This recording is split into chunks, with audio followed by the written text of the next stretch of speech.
وہ ہے بیٹی بچاؤ کا مطلب کیا؟ ہندوستان میں ٹرک کی لاریوں کے پیچھے، گاڑیوں کے آگے، پیشانی پر، تختیوں پر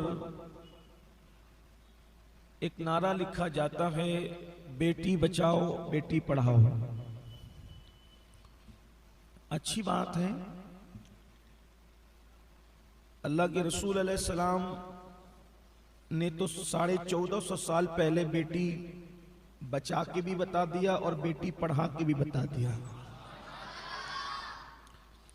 اور لوگوں کی سوچ جہاں 1500 سال کے بعد پہنچتی ہے، اسلام وہاں آپ کو صدیوں پہلے لے جاتا ہے۔ اسلام میں بیٹی کی جو اہمیت ہے،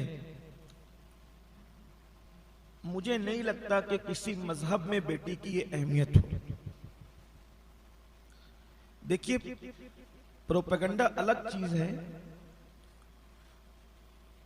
مہم کے تحت جھوٹ بولنا الگ چیز ہے،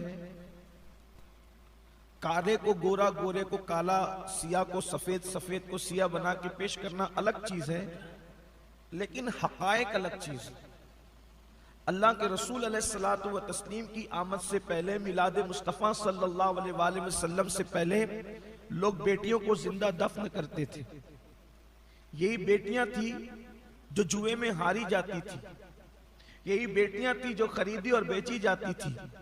اللہ کے رسول علیہ السلام نے اس دور میں، جس دور میں لوگ بیٹیوں کو زندہ دفن کرتے تھے اور بیٹی کا باپ ہونا عیب تصور کرتے تھے، اللہ کے حبیب علیہ السلام نے فرمایا، میں محمد بیٹیوں کا باپ بن کر کے آیا ہوں۔ جس کو قرآن رحمت للعالمین کہتا ہو، جسے قرآن یا ایھا المزمل کہتا ہو، جسے قرآن یا ایھا المدثر کہتا ہو، جسے قرآن طٰہٰ اور یاسین جیسے مقدس القابات سے یاد کرتا ہو، وہ رسول فرماتے ہیں کہ میرا تعارف یہ ہے کہ میں بیٹیوں کا باپ بن کر کے آیا ہوں۔ اس کا مطلب یہ ہے کہ بیٹیوں کا باپ ہونا یہ عیب نہیں ہے بلکہ فضیلت کی بات ہے۔ اللہ کے رسول علیہ السلام نے ایک مقام پر یہاں تک فرمایا کہ جس کے یہاں بیٹی پیدا ہو اور وہ خوشی کرے اور اس کا اچھا نام رکھے، اچھی تربیت کرے اور اچھے گھرانے میں اس کی شادی کر دے، ایسا باپ اور میں جنت میں اتنے قریب ہوں گے، یوں فرمایا اتنے قریب ہوں گے جیسے یہ 2 انگلیاں قریب ہیں۔ آقا کریم صلی اللہ علیہ وآلہ وسلم نے بشارت عطا فرمائی۔ پھر ایک مقام پر فرمایا کہ جس گھر میں بیٹی پیدا ہوتی ہے 70,000 فرشتے اس گھر میں نازل ہوتے ہیں اور اس کو چاروں طرف سے بیٹی کو گھیر لیتے ہیں اور اس کے سر پہ ہاتھ رکھ کر وہ فرشتے کہتے ہیں، اے کمزور جان سے پیدا ہونے والی کمزور جان، یعنی عورت صنف نازک ہے، کمزور ہے، تو وہ فرشتے کہتے ہیں، اے کمزور جان سے پیدا ہونے والی کمزور جان، تجھے مبارک ہو اور تیرے باپ کو مبارک ہو کہ جب تک تو اس گھر کے اندر موجود رہے گی ہم لوگ بھی اس گھر کے اندر موجود رہیں گے۔ یعنی جس گھر میں بیٹی پرورش پاتی ہے اس گھر میں 70,000 فرشتوں کا بسیرا رہتا ہے۔ آپ غور فرمائیں، 1 2 نہیں 70,000 فرشتے، اور جب تک وہ بچی دلہن بن کر کے نکل نہیں جاتی گھر سے اس وقت تک اس گھر میں 70,000 فرشتوں کا ڈیرا ہوتا ہے۔ لیکن یہ اسی بچی کے لیے ہے جس کے ماں باپ بیٹی کی قدر جانے، بیٹی کی اہمیت جانے۔ بیٹی کیا ہے؟ اللہ کے رسول علیہ السلام نے اس دور میں جب کہ بیٹیاں دفن کی جا رہی تھی، بیٹیوں کا باپ کہلانا عیب سمجھا جا رہا تھا، اس وقت میرے آقا اپنی شہزادی کے لیے اٹھ کر کے کھڑے ہوتے، ان کی پیشانی چومتے، اپنی جگہ پہ بٹھاتے اور فرماتے ہیں، فاطمہ تجھ پر میرے ماں باپ قربان۔ ایک مقام پہ فرمایا، فاطمہ تو بدعۃ منی، فاطمہ میرے جگر کا ٹکڑا ہے۔ اس سے جہاں ان کی فضیلت پتہ چلی۔ دیکھیے، فضیلت کے معاملے میں تو کوئی عورت حضرت حوا کے دور سے لے کر امام مہدی تک یا حضرت آدم کے دور سے امام مہدی تک کوئی بھی عورت جناب سیدہ کی عظمت اور شان اور رفعت اور بلندی کا کوئی مقابلہ نہیں کر سکتی. کسی خاتون کو وہ شان حاصل نہیں ہے جو شان سیدہ کائنات مخدومہ کو حاصل ہے. لیکن بات اتنی ہے جہاں یہ سیدہ کی فضیلت ہے وہاں ایک بیٹی کا مقام بھی اللہ کے رسول بتا رہے ہیں کہ رسول اللہ صلی اللہ علیہ وآلہ وسلم نے اپنی شہزادی سے فرمایا کہ وہ میرے جگر کا ٹکڑا ہے, اور یہاں تک فرمایا فاطمہ کے راضی ہونے سے اللہ راضی ہوتا ہے اور فاطمہ کے ناراض ہونے سے اللہ ناراض ہوتا ہے. یہ اسلام میں بیٹی کا مرتبہ, بیٹی کا مقام. اب آپ مجھے بتائیں اس سے پتا چلا, بلکہ ایک اور حدیث لے لیں تاکہ بات آگے کرنے میں اور سمجھنے میں آسانی ہو. آقا کریم صلی اللہ علیہ وآلہ وسلم فرماتے ہیں اگر تمہارے گھر میں 3 عدد بیٹیاں ہوں اور ایک ہی بیٹا ہو, مطلب یہ ہے کہ جو چیز زیادہ ہوتی ہے اس کی قدر کم ہوتی ہے, جو کم ہوتی ہے اس کی قدر زیادہ ہوتی ہے. اگر کسی کے اکلوتی بیٹی ہو تو بھی بیٹی کی عزت ہوتی ہے, اکلوتا بیٹا ہو تو بیٹے کی عزت ہوتی ہے. بیٹیاں 3 ہیں, بیٹا ایک ہی ہے. اللہ کے رسول علیہ السلام کی فرمان کا مفہوم ہے, میرے آقا فرماتے ہیں اگر تم گھر آؤ, پہلی بات تو ایک سنت بھی سیکھ لیں.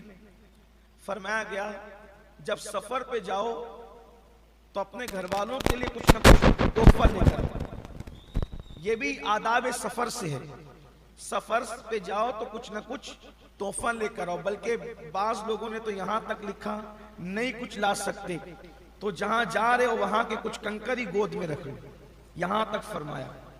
یعنی گھر والوں کے لیے کوئی نہ کوئی گفٹ, آپ سفر پہ جا رہے ہیں مٹھائی ہو, حسب استطاعت کچھ نہ کچھ لے لیں. یہ بھی سنت رسول صلی اللہ علیہ وآلہ وسلم. کچھ لوگوں کا حال یہ ہے کہ وہ جاتے بھی خالی ہاتھ ہیں آتے بھی خالی ہیں, عجیب ذوق ہے لوگوں کا.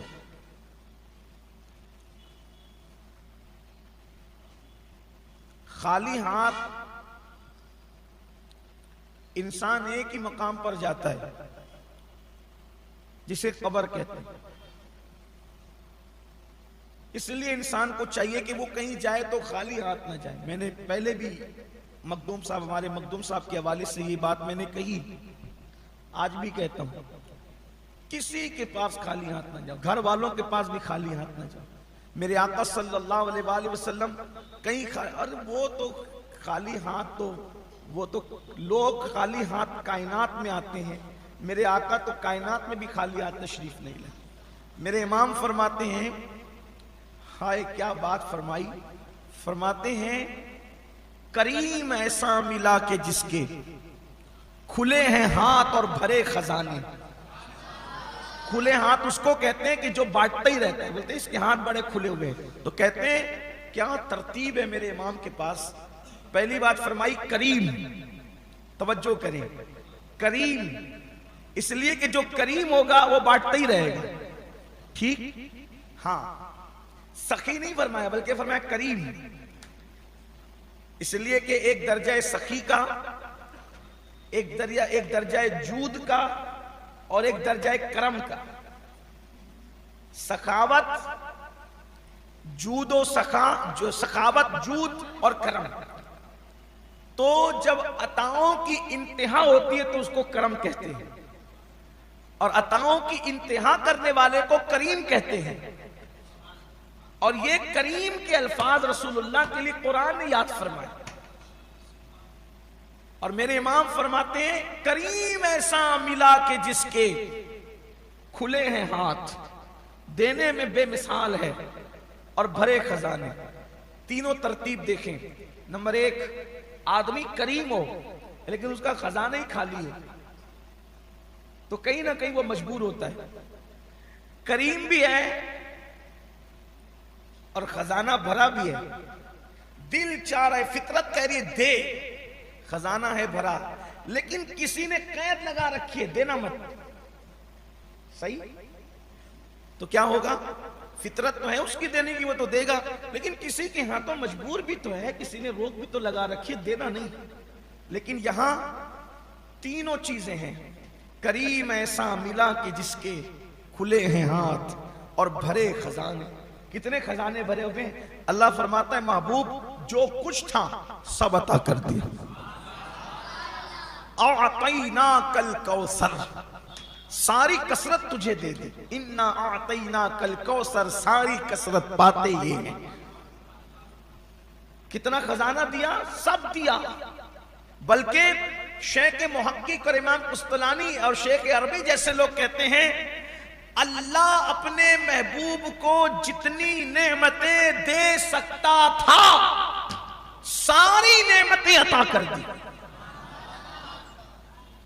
اور ساری نعمتوں کو تمام کر دیا ان کے لیے، کچھ بچا کے نہیں رکھ، سب نعمتیں تمام کر دی ان کے لیے، بلکہ جو اوروں کو نہیں دیا وہ ان کو عطا فرمایا۔ تو کریم ایسا ملا کہ جس کے کھلے ہیں ہاتھ اور بھرے خزانے، بتاؤ اے مفلسوں کہ پھر کیوں تمہارا دل اضطراب میں ہے؟ مضطرب کیوں ہو؟ کیوں مضطرب ہو؟ فرما رہے ہیں کہ ہمارے پاس تو ایسا کریم ہمیں نصیب ہوا ہے، اس کے خزانے بھی بھرے ہیں اور ہاتھ بھی کھلے ہوئے ہیں، اور ایسے کھلے ہوئے ہیں کہ وہاں کیا جود و کرم ہے۔ دیکھیں یہاں بھی امام کی ترتیب دیکھیں، جود کے ساتھ پھر کرم کا ذکر کیا تاکہ بات ادھوری نہ رہ جائے۔ وہاں کیا جود و کرم ہے، شہ بتہا تیرا نہیں سنتا ہی نہیں مانگنے والا۔ ایک مقام پہ کہتے ہیں کون دیتا ہے دینے کو منہ چاہیے، دینے والا ہے سچا ہمارا نبی۔ ایک مقام پہ کہتے ہیں میرے کریم سے گر، میرے سخی سے گر نہیں کہا، میرے جواد نہیں کہا، کیا کہا؟ میرے کریم سے گر، پھر کرم کی بات ہے۔ میرے کریم سے گر قطرہ کسی نے مانگا، دریا بہا دیے ہیں دربے بہا دیے۔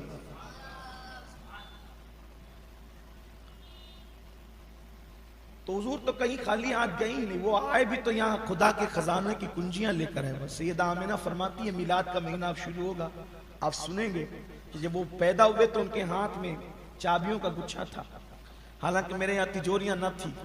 غیب سے آواز آئی کہ محمد عربی نے صلی اللہ علیہ وسلم اللہ کے خزانوں کی کنجیاں حاصل کر، تو کنجیاں ہی لے کر کے آئے تھے۔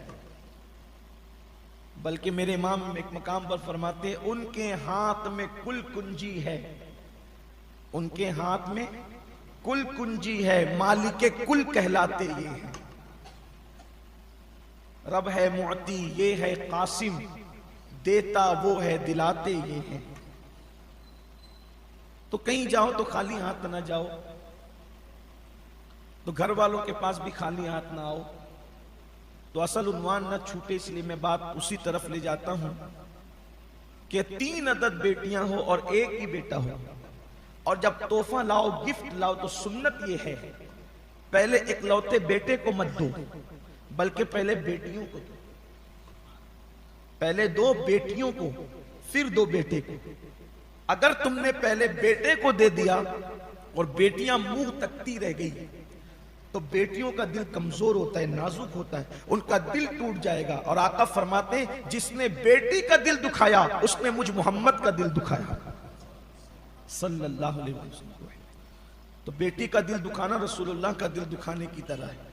اسی لیے میرے آقا علیہ السلام نے شہزادی کونین سے اتنا پیار کیا، حضور جب سفر پر جاتے تو سب سے اخیر میں سیدہ سے ملتے اور آتے تو سب سے پہلے سیدہ سے ملتے، یعنی یوں سمجھ لے کہ حضور کے سفر کا آغاز بھی سیدہ کے گھر سے ہوتا اور حضور کے سفر کا اینڈ اور اختتام بھی حضور کے سیدہ کے گھر پہ ہوتا۔ یہ شہزادی۔ ناظرین اکرام، اسی طرح کے اور واقعات اور بیانات سننے کے لیے چینل کو سبسکرائب کریں، بیل آئیکن کو دبائیں تاکہ اگلے آنے والے ویڈیو کا نوٹیفیکیشن ترنت آپ کے پاس پہنچ جائے۔